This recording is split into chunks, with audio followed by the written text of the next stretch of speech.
My study is about distance education and language learner autonomy in South Brazil. I developed this study during the master's program at the Federal University of Santa Catarina in South Brazil, in a city called Florianópolis. I was guided by Professor Celso Henrique Tumolo, who I would like to thank for advising me throughout this investigation. The objective of this research was to investigate language learner autonomous initiatives through the students' perceptions, particularly in relation to the development of language skills such as reading, writing, speaking, and listening in the distance teacher education program offered by the Federal University of Santa Catarina. The specific objectives were to study autonomy characteristics proposed in the literature in order to identify which ones the participants adopted, to find out if autonomous characteristics helped students in developing the 4 skills in English according to their perceptions, and finally, to inquire students about their perceptions in relation to autonomous language skills development in a distance education program. The research questions for this investigation were: what autonomous initiatives did the students adopt for the development of language skills in English? How did the students perceive their own autonomous initiatives for the development of language skills in English? And what autonomous initiatives helped the students to develop their language skills in the distance education program according to their perceptions? For the review of literature, I discussed about teachers' roles in fostering autonomy, autonomy and language learning in distance education, autonomy and self-regulatory learning, autonomy and metacognition, autonomy and learning styles and strategies, autonomy and motivation in language learning. All these topics, I found that they were related to the concept of autonomy in language learning, and I discussed about them in the review of literature. But for this presentation, I will concentrate in the concept of autonomy for this study.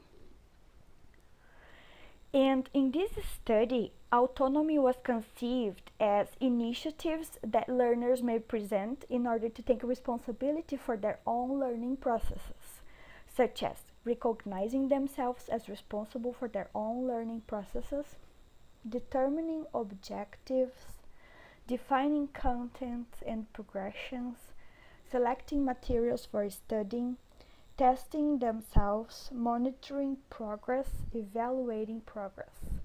All these characteristics or initiatives were stated by Holleck, who is an author who first started discussing autonomy specifically in language learning.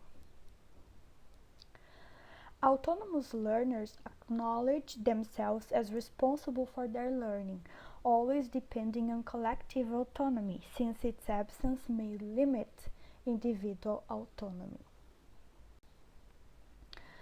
Autonomy in this study also considers that learners self-regulate their own learning by becoming aware of their learning styles and using appropriate learning strategies to develop language skills in English.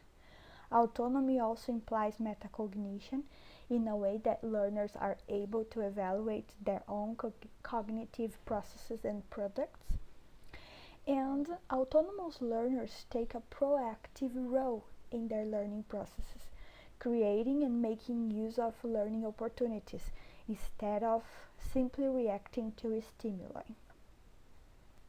Autonomy in this study does not mean self-study or independent learning, but an autonomous learner might profit from such modes of learning in an autonomous way. Interaction with teachers and peers may foster autonomy, and finally, autonomy may be innate, as stated by Paiva, as it also may be developed, as Holleck presents. For this study, students answered 2 questionnaires, one questionnaire about personal information and the second questionnaire about autonomy. Concepts of autonomy were used to develop the questions for the questionnaire. They also wrote a one-page reflective report in which they had to talk about their studies in the distance education program, reflecting if they were autonomous or not. And finally, 4 students were interviewed in order to clarify their answers in the questionnaire and one-page reflective report. A total of 21 students answered the questionnaires, and 20 students wrote the reflective report. From the 21 students, they were studied in 5 different study centers. And here in the table, you have the cities where they were studying. Regarding the autonomy questionnaire, it was possible to find some characteristics of autonomous language learners through participants' perceptions. So here you have 3 examples of participants who stated that they are responsible for their learning, not the teachers. The teachers are seen as mediators or a facilitator for learning, but not as a person who is responsible for students' learning, which corresponds to autonomy characteristic. The same student presented initiatives that indicated both autonomous and non-autonomous characteristics towards learning.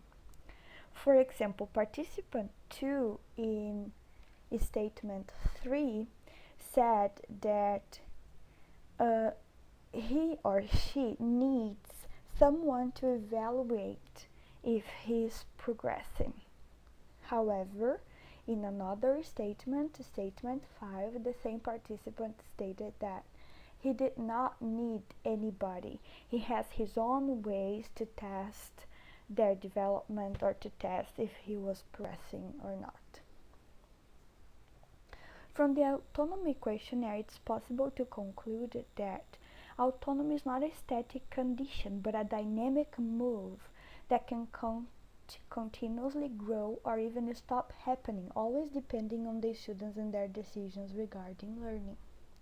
And it's unrealistic to identify and list a finite number of characteristics that indicate learner autonomy characteristics over the way each student leads their own learning processes. There is little evidence to suggest that autonomy would consist only of a combination of such characteristics.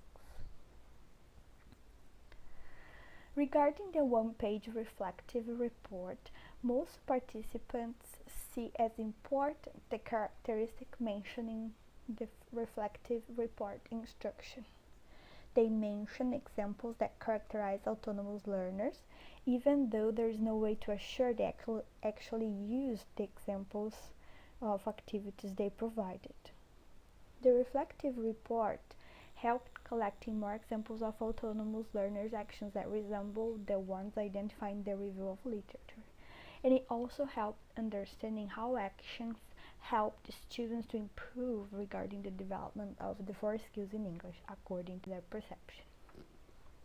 From the interview with the students, it was possible to conclude that they considered necessary looking for extra materials, for example. They provided examples such as movies, songs, chats with people from other countries, and video lessons. 3 of the 4 participants exemplified objectives they had regarding their language skills development. And 1 student saw the program plan as limiting. He did not establish objectives for himself and decided to follow the program guides. The students were able to identify some of their weaknesses and strengths concerning their development in the 4 skills in English. The 4 participants recognized the way they progressed in the program concerning the 4 skills in English. Participants did not disregard the importance of teachers and tutors. participants recognized that the program is not the place where they would excel all they could. And all four students mentioned they recognized their progress as a result from their participation in the program. Answering the questions, the research questions presented in the beginning, the autonomy initiatives adopted for the development of language skills in English were chatting in English, especially with natives, but also with classmates, reading books, news and information on the internet, watching movies, TV series and documentaries, doing language courses, traveling, writing, and creating study and discussion groups among classmates. The students perceived autonomous initiatives as necessary for the development of the four skills in English, and all the participants' justifications emphasized that it was necessary to go beyond what the program proposed. Most of the students saw the teacher as a guide and not as someone who was totally responsible for learning development. And throughout the questionnaire, reflective report, and interviews, participants provided examples of initiatives they took, such as looking for extra materials, searching for practice opportunities, and setting goals and objectives. All the initiatives students adopted, which were mentioned in research question 1, helped students to develop their language skills in the distance education program. This study helped advance knowledge and understanding of the special situation of this group of learners, their actions and initiatives as autonomous distance language learners. It showed distance education students' perceptions on the program, disclosing some of their needs as well as what they brought to the learning process. It was also possible to understand learner autonomy in the participants' efforts to learn more and better in a distance program.